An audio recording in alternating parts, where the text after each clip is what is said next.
The Apple Martini, or Appletini, is a vibrant and sweet cocktail that showcases the crisp flavor of green apples balanced with the smoothness of vodka.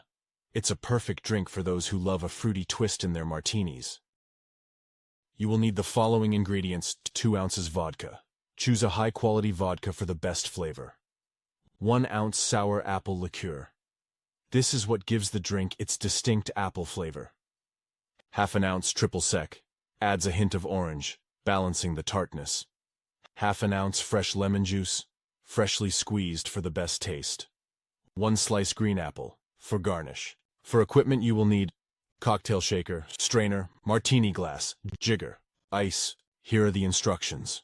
Fill the cocktail shaker with ice.